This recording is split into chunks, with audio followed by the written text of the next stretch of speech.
Good morning, my dear students. I welcome you to the National University Online class. During this pandemic, I feel proud to be the part of this National University Online class lecture as a resource person. Please maintain the health rules.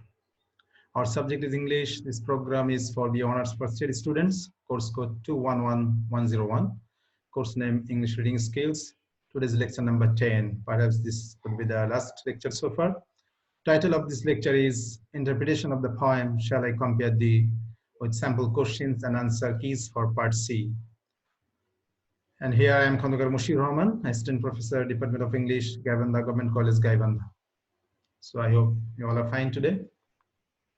Okay, so by this time you have attended the other lectures, other 9 lectures we have finished so far. So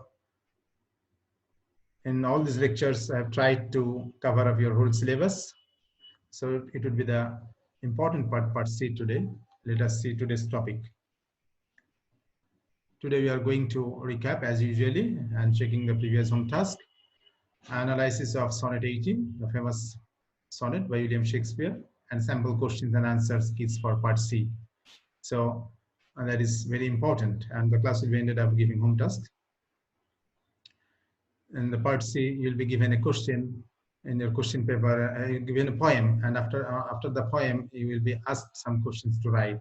So I'll try to show you and questions, sample questions, and answer keys also on the basis of the poem Sonnet 18, famous poem, sonnet of William Shakespeare. So let us see the sonnet first.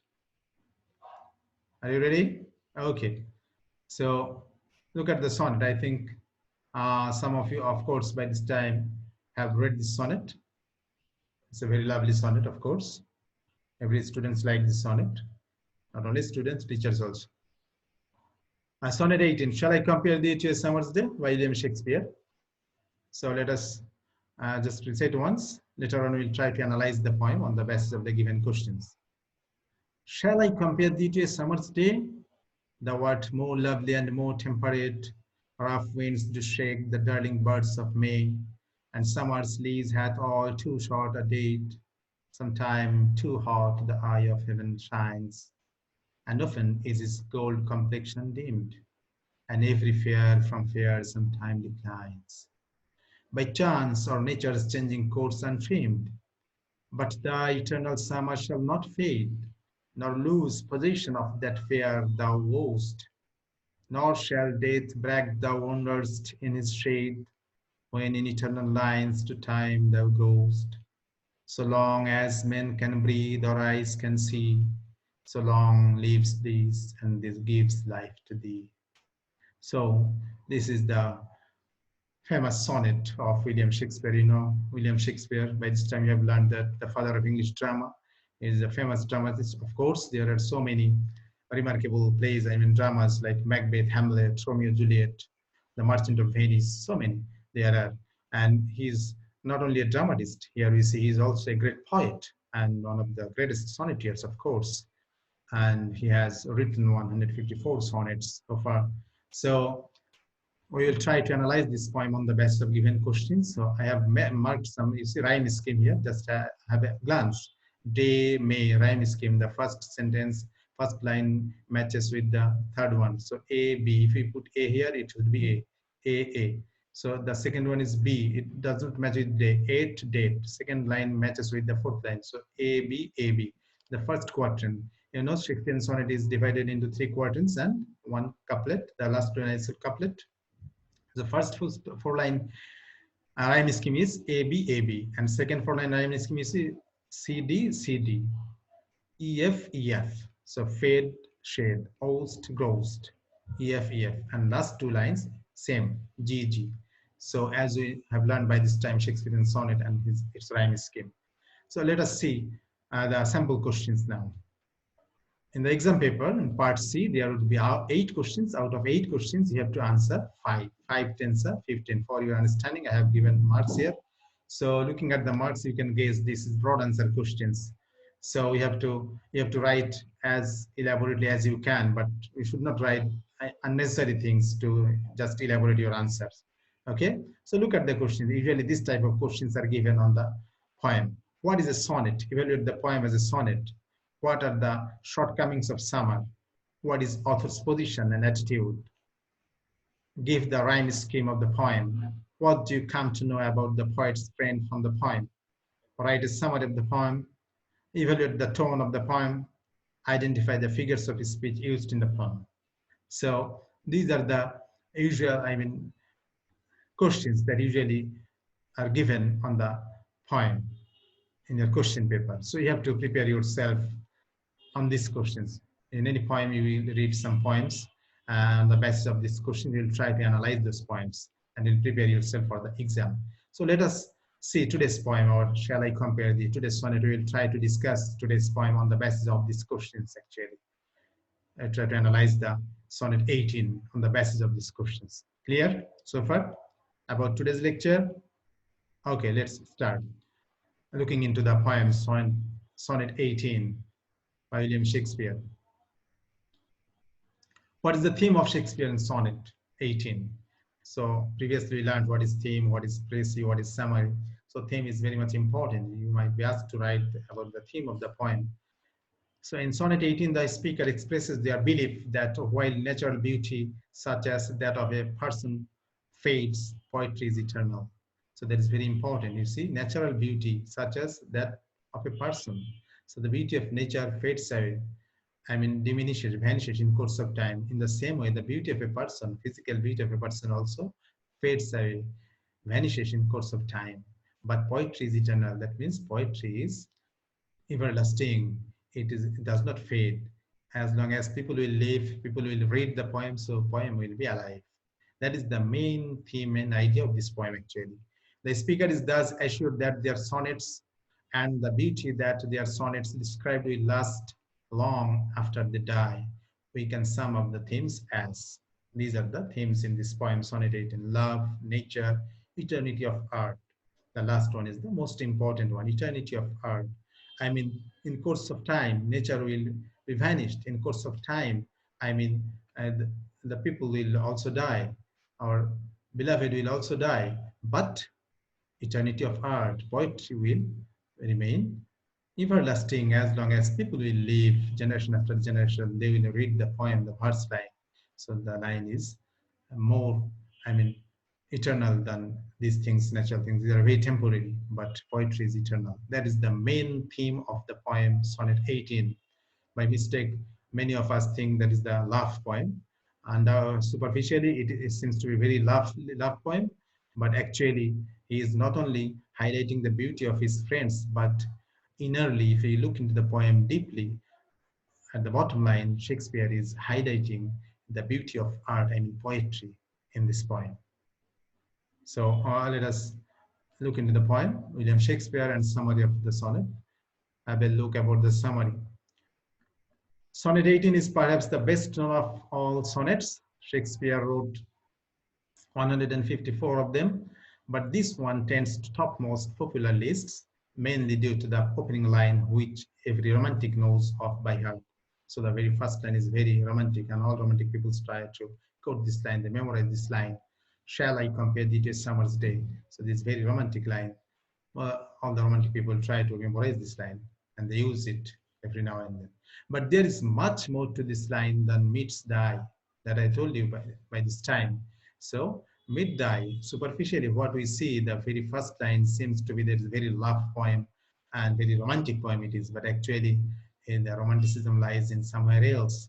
It is not, love between two lovers, rather it's the love for poetry, and Shakespeare is highlighting the eternity of his poetry, as you will find out later in the analysis. So you will find in the analysis these things. And please be aware that not every line of every Shakespearean sonnet is written in pure iambic pentameter. By this time you have learned iambic pentameter means 5 feet is over there, and each feet consists of unstressed and stressed syllable. And in Shakespearean sonnet, we have learned that there is iambic pentameter, but all the lines in Shakespearean sonnet is not iambic pentameter. So there, that we will see in this poem also, there is a variation, there is a change sometimes. There may be metrical variations, but the form is classic Shakespearean sonnet. There are 3 quatrains in this poem with 4 lines. 4 lines stanza is called quatrains. rounded off with a rhyming couplet. I mean, final two lines is a couplet, making 14 lines in total. So if you look at the poem again, if you count the lines, there are 14 lines. First four lines, first quatrain, second four lines, second quatrain, third four lines, third quatrain. First quatrain rhyme is A, B, A, B. Second quatrain, C, D, C, D. Third quatrain, E, F, E, F. And the couplet is G, G. So this is the Shakespearean sonnet rhyme scheme. And this sonnet matches. Now, look at the some other points about this sonnet 18. William Shakespeare's sonnets are world-renowned and are said to have been written for a fair youth and a dark lady. But no one is 100% certain, sure. This is actually deviation. Some people have made,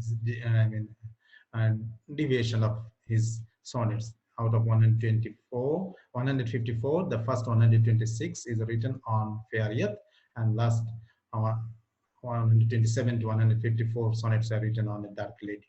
But that's not certain. The sonnets were first published in 1609, 7 years before his death, and their remarkable quality has kept them in the public eye ever since. Their depth and range set Shakespeare apart from all other sonnetiers. So not only as a dramatist, Shakespeare is also very much known or familiar as a sonnetier also because of these sonnets. I mean, why these sonnets are so familiar? Because of its depth, I mean, its profound meaning. And since then, these poems are being read. His sonnet 18 focuses on the loveliness of a friend or lover, the speaker initially asking a rhetorical questions comparing them to a summer's day. He then goes on to introduce the pros and cons of the weather, from an idyllic English summer's day to a less welcome dimmed sun and rough winds. In the end, it is the poetry that will keep the lover alive forever, defying even death. What is the meaning? At the end of the poem, Shakespeare is going to tell that his friend's youth will be eternal. Why? Because of his poetry. It's not the youth, it's not the speciality, it's not the quality of his friend's beauty. Rather, it's the beauty of his poem. As his poem, his verse line will be read by the people generation after generation, so his friend will be also alive because his friend is written. His beauty, his friend's beauty is also written. I mean, in the first line of Shakespeare's poems. That's why, as his poetry will be alive, so his friends will be also alive for long. I mean, for eternity. That's the thing, as long as people will live the last time. So we are going to the next one.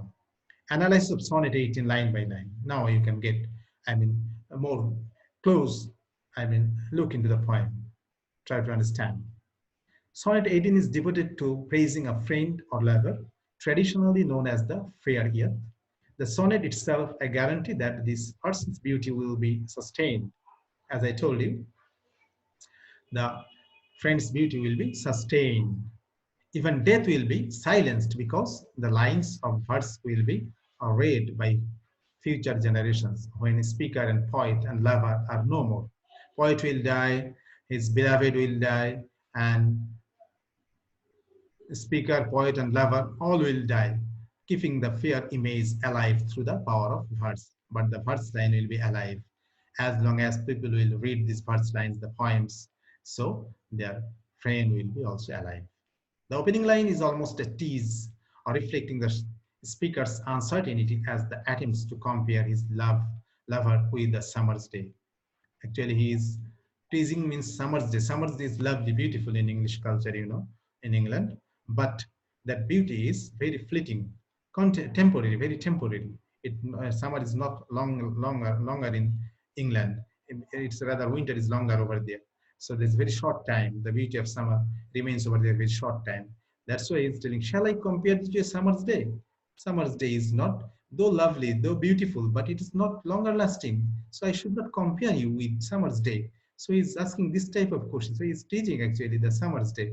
The rhetorical question is paused for both the speaker and reader, and even the metrical stance of this first line is open to conjecture, to gaze. Is it pure iambic pentameter? If you look into the first line, is it purely pentameter? Shall I compare thee to a summer's day? Look at the first line. Shall I compare thee to a summer's day? I'm going to analyze So is it iambic pentameter? I mean, there are 5 feet with unstressed and stressed syllable. We are going to see. Think. So this comparison will not be straightforward. So we have to analyze it. Let us see. This image of the perfect English summer's day is then surpassed as the second line reveals that the lover is more lovely and more temperate. Lovely is still quite commonly used in England and carries the same meaning. I mean, lovely means attractive, nice, beautiful, while temperate in Shakespeare's time temperate means in Shakespeare's time, temperate means gentle-natured, restrained, moderate, and composed. Let us see some more explanations.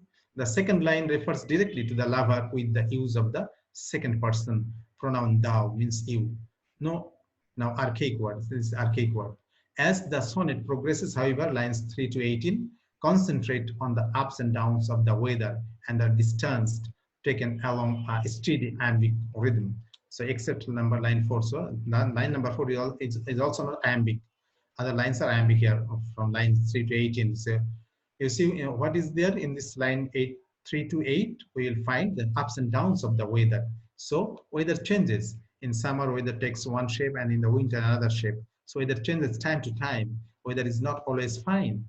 Okay, shine in the morning, but gloomy in the evening. It's like that. It is very uncertain weather and uncertain in England. So weather is changing. So it's fleeting, temporary. So that is the thing. So he's actually criticizing the weather. The beauty weather, atmosphere is very beautiful in different weather, but because of the change of the weather, the atmosphere is also changed. So the beauty of the nature is also changing. Beauty of nature is not permanent, very temporary. That is the thing. The speaker is suggesting that for most people, summer will pass all too quickly and they will grow old, as is natural, their beauty fading with the passing of the season. So you see, the nature, like nature, in our human life also, youth is the summer. Summer, if you think about summer day, as summer is very lovely and attractive in England, youth is the summer. Youth is the golden period of life. But this youth is, we are not remain in youth for the long time. We start our life with baby, from baby to young, I mean, and then we become young, youth, and finally we become old and we die forever. We leave this earth forever. So there is a process in course of time. Human beings change as there is the change in nature also. Nature is also changing time to time in course of time. So Shakespeare is telling that it's fleeting, it's temporary. There is no permanence in nature's beauty as well as in the physical beauty of human being. Lines 9 to 12 turn the argument for aging on its head. The speaker states with a renowned assurance that the eternal summer shall not fade. The eternal summer shall not fade. So he is praising the beauty of his friend. The eternal summer shall not fade. Your summer, your beauty is eternal, and that his lover shall stay fair and even cheat death and time by becoming eternal. So death, even death, has been personified over here. Later on we'll see. Death will not be able to drag down him to the shade of the grave. So as why? Poetry will be alive, so his friends will be alive in the line of the poems. That's why. So lines 13 and 14 reinforces the idea that the speaker's poem will guarantee the lover remain young and the written word becoming breath of vital energy, ensuring life continues. So line 9 to 12, it's eternity, showing the eternity of his beloved, I mean, friend's youth. As the poet is writing about the youth of his friend, the beauty of youth of his friend, so he is actually framed in the lines of the poem. So the poem will be alive as generation after generation, they will read the poem. So here, the youth of his friend will also remain alive. The youth of his friend will not be faded, will not be vanished, will not be aced. Have you got it? You have to understand the poem and Shakespearean sonnet or any sonnet like this, line by line.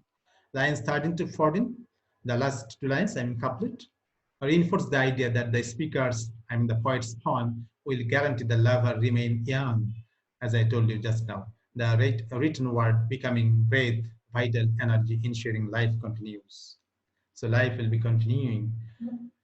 So as long as people will be alive, life will be continuing. They will read the poem, so the poem will be alive, the poetry will be alive, and as the poetry will remain long, I mean for eternity, poetry will be not be vanished as long as there will be generation. So his friends here will be also alive along in the lines of his poems. That is the line by line meaning. Now let us see literary devices in sonnet 18. There will be questions, find out the figures of speech or literary terms, devices that have been used in the poem, and you have to describe on the basis of the poem. So what are the literary terms here in this poem? So if you look into the poem, so you'll find this type of literary terms, assonance. We have already talked about these literary terms in the previous classes. Is it? You have attended the class? Okay. So I think you have learned this assonance alliteration. So in this poem, we find with repetition, assonance, alliteration, and eternal and end rhyme. The reader is certainly treated to a range of device that creates texture, music, and interest. So these literary devices Shakespeare has used to create texture, music, and interest, and giving finally a musical tune. I mean, or this rhyming scheme, just like a song, we can memorize this poem. So archaism is there in this poem. Use of so many archaic words like thee, thou, art, host, ownst, grost, we can find in the poem. Shows Shakespeare's depth of knowledge as well as his love for archaisms. And note the language of these lines: rough, shake, too short, sometimes, too hot, often, dimmed, declines, chance, changing, untrimmed. So actually, there is no difficult words here, but the diction is very, lucid, just as sonnet is a lyric, that can be sung like a song with a lyre.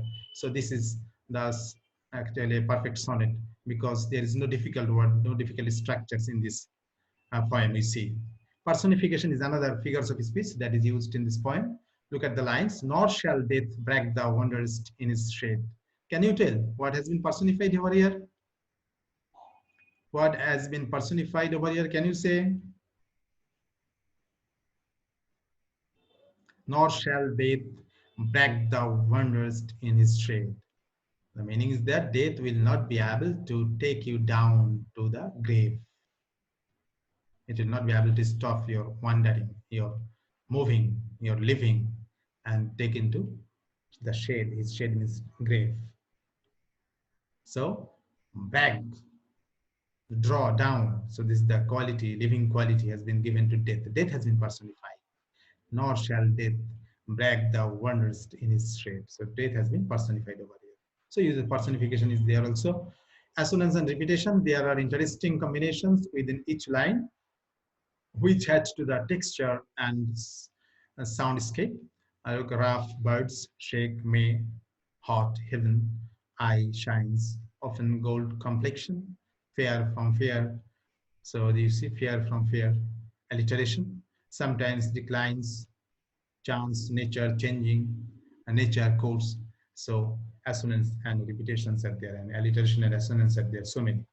Life is not an easy passage through time for most, if not all people, or random events can radically alter who we are, and we are all subject to time's effects. That means time's effects. There is, of course, time's effects there on our life. We are not at the same stage always. We are changing. Our life is changing in course of time to time. Now you are youth, but some days back you are just a child.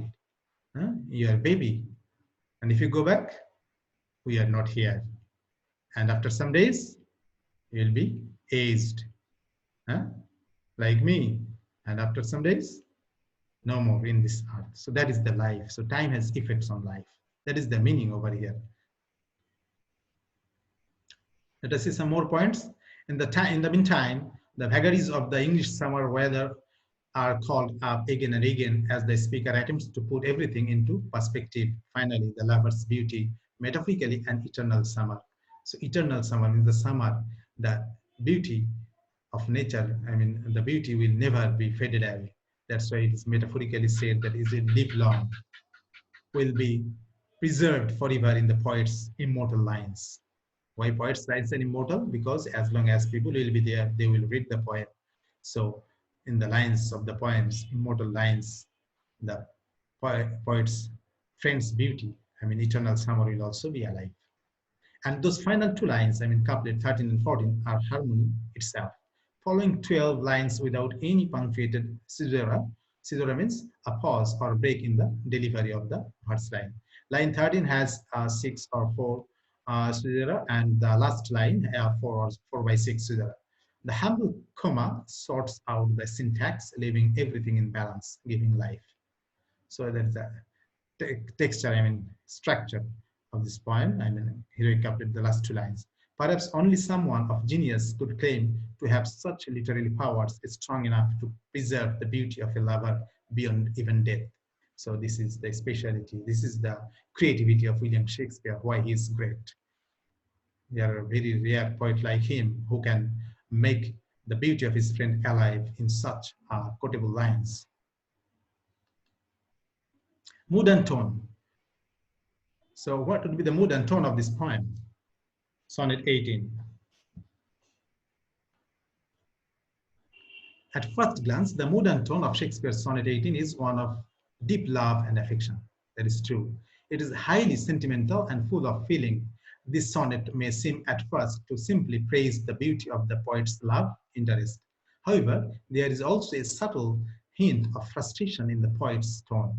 He feels that the metaphor of a summer's day falls short of his goal of praising his love interest. Shakespeare seems to be implying that nature has certain limitations when comparing it to the emotions of people. So, nature is not enough to express the emotions of people, to express the emotions, the thoughts and ideas of the poet. How the poet wants to express his emotions and feelings for his friend Earth, as well as about his poetry. The nature is not enough to give that type of items or quality, because nature is very, the beauty of nature is very short living, temporary. So everything in nature is temporary. Nature is not at same position for a long time. As I told you, shiny in the morning and gloomy in the evening. In the morning, nature wears one color, in the afternoon another, in the afternoon another color. So it's very fleeting. So poet is a bit upset, frustrated that he is not finding such, qualities, such elements in the nature to praise the beauty of his friend as he wants. As he wants to praise his poetry, he is not getting the elements in nature. That's why a bit frustrating also here. It's a frustration in the poem. In a way, this sets a tone that focuses on the poet himself, that I have told you already. Unlike most of the other sonnets, Shakespeare makes the speaker of this poem self-aware. While the poet praises his love's beauty, he also praises his own poetic ability. In a way, he makes it clear that the beautiful nature of his love will live forever, unlike a summer's day, because the very words of his sonnet are so wonderful, they will last forever. So the words of his poems and his sonnet are so beautiful, so lovely that people will quote it, people will memorize it, they will read generation after generation. So Shakespeare could understand, realize that's why he is actually praising himself, not only the beauty of his friend. Under the beauty of his friend, he is actually praising his writing ability. Have you got it? That is very important, crucial point of this poem and analysis of this poem. Or rhyme scheme and iambic pentameter in Sonnet 18. So rhyme scheme and iambic pentameter in Sonnet 18.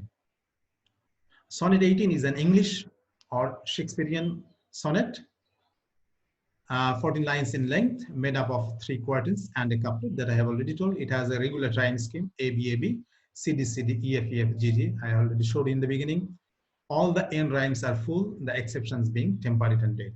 Metrical analysis. Sonnet 18 is written in traditional iambic pentameter, but it has to be remembered that this is the overall dominant meter. Certain lines contain trochees, spondees, and possibly anapesks also there. So not all the meter is, all the feet is, iambic in this Sonnet 18. Let us see. While some lines are pure iambic, following the pattern of da dum, for your understanding, this da means unstressed, dum means stressed. Da dum, da dum. So unstressed is stressed. No stress syllable followed by a stressed syllable, others are not. Why is this an important issue? because well, the meter helps dictate the rhythm of a line and also how it should be read. Take that first line for example. Shall. So here, shall I compare thee? If we say, shall I compare thee to a summer's day? So it's not a question, it's a question. So question sentence, the first one should be stressed. Shall I compare thee? Shall I compare thee to a summer's day? So the stress is on shall. So you see, stressed one. So this is not unstressed. This is not, I mean, am. This is spondy. So it's different. Stressed one first. Compare, unstressed is stressed, unstressed is stressed. The first foot is different. So you see, not all the lines are iambic pentameter in this poem sonnet 18. Let us see some more lines. There is no doubt that this is a question, so therefore the stress would normally fall on the first word. Shall. Say it quietly to yourself and your friends. If you say, I told you, if you read the lines, so the stress will be on shall. Shall I compare thee to a summer's day? No, I'm going to read these lines again. I have told you, so this is talking. But only the first one is talking. Shall I compare? Talking is the opposite of am. The stress and stress. The first foot is talking here. Lines that are not iambic pentameter in sonnet 18. Line number 3 is also not iambic pentameter. You see, rough winds do shake. So these first two one are stressed, and the others are am. This places emphasis on the meaning and gives extra weight to the rough weather. So to fit the moment, to fit the mood, to fit the tone, sometimes poet changes the, foot. Instead of am, he has used a here. Someone is stocky, someone is spondy, and someone another one, anapest. Line 5, again an inversion, change.